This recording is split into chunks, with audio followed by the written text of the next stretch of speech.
Today, you can cross the entire planet in a single day.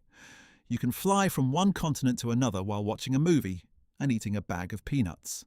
But for most of human history, there were no planes, no cars, no roads, no horses, no wheels, just your legs and whatever was trying to eat you along the way. So, how did early humans cross continents, survive hostile terrain, and spread to every corner of the Earth using nothing but their own bodies? The answer is more incredible than you think. Let's start with the most important fact about the human body that almost nobody appreciates. You were built to walk. Not just short distances, long ones, ridiculously long ones. The human body is one of the greatest endurance machines ever produced by evolution. Most predators are fast. A cheetah can outrun you in seconds. A wolf can keep a hard pace for miles. But almost no animal on Earth can outlast a human being over a full day of movement. Your body has three advantages that make this possible. The first is sweat. Humans are one of the only animals on the planet that can cool themselves by sweating through their skin. A wolf has to stop and pant. A lion has to rest in the shade. You just keep going, dripping heat off your body as you move. The second is your posture. Walking upright on two legs is far more energy efficient than walking on four. You cover more ground with less effort than almost any other animal your size. The third is your feet. The human foot is a masterpiece of engineering. 26 bones, over 100 muscles and ligaments, and a spring-loaded arch that stores and releases energy with every step. You're literally bouncing forward every time you walk. These three things together made humans the greatest long-distance travelers in the animal kingdom. Not the fastest, the most relentless. And ancient humans used that advantage in a way that would horrify most people today. They ran their prey to death. This technique is called persistence hunting. A group of hunters would pick an animal, usually something fast like an antelope. They could not outrun it, but they did not need to. They jogged after it, slowly, steadily, for hours. The animal would sprint away, the hunters would follow at a jog, the animal would stop to rest, the hunters would appear on the horizon again, the animal would sprint again, the hunters would jog, again and again. Eventually, after hours of this, the animal would collapse from heat exhaustion. It could not cool itself fast enough. The hunters walked up to it and finished it. They didn't need to be fast, they just needed to never stop. And that same relentlessness is what allowed ancient humans to travel enormous distances over time. But walking across a continent is not just about physical ability, it is about navigation. And this is where it gets fascinating. Ancient humans had no maps, no compasses, no GPS. So how did they know where they were going? They used the sun. It rises in the east and sets in the west. That alone gives you a basic sense of direction every single day. They used the stars. Certain stars never moved from their position in the sky. Ancient humans learned to read them the same way you read street signs.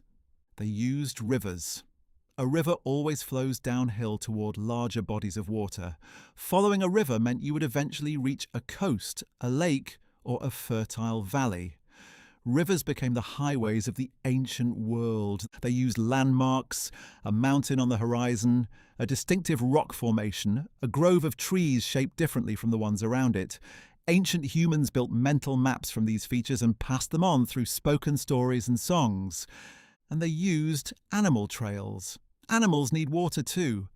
Their paths through the landscape often led to the same resources humans needed. Following an animal trail was like following directions written by nature itself. None of this was random wandering. Ancient humans moved with purpose. They followed food, water, climate, and seasons. And they moved far. The earliest humans appeared in Africa. Within a few 100,000 years, they had walked to the Middle East, then to Asia, then to Europe. Then, during the Ice Age, they crossed a land bridge into the Americas and walked all the way to the southern tip of South America. That is roughly 10,000 miles, on foot, through deserts, mountains, ice fields, and forests full of predators. It didn't happen in a single generation. No one person walked the whole distance. Families moved a little farther each year, each decade, each century. A campsite that was the edge of the world for one generation became the starting point for the next. Over thousands of years, step by step, humans walked to every habitable continent on Earth. But long-distance travel was not just about walking across land. Ancient humans also crossed water, and this is where it gets truly hard to believe. At least 65,000 years ago, humans reached Australia. At that time, even with lower sea levels, there was no land bridge. The journey required crossing open ocean, stretches of water up to 90 kilometers wide with no land visible on the other side.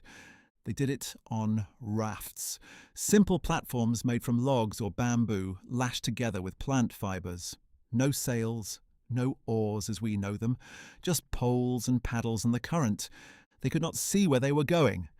They launched into open water, trusting the birds, the clouds and the currents to guide them. And somehow enough of them made it to establish an entire civilization on the other side, 65,000 years ago, on a raft across open ocean with no guarantee of land. That may be the single most courageous act of travel in all of human history. And they did all of this without a single piece of modern technology. No shoes for most of it, no clothing in the earliest periods, no tents, no dried or preserved food. They carried almost nothing.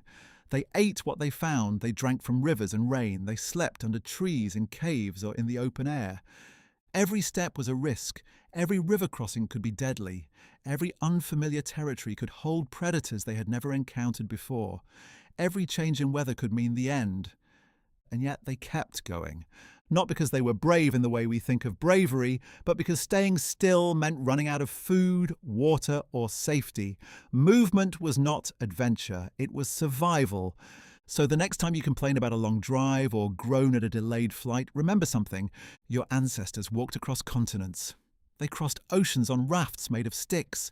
They navigated by starlight. They outran their prey by simply refusing to stop. They had no map, no plan, no guarantee they would find anything on the other side. They just kept putting one foot in front of the other. And that is how humanity conquered the earth. Not with tools, not with weapons, not with ships or wheels or engines, but with footsteps.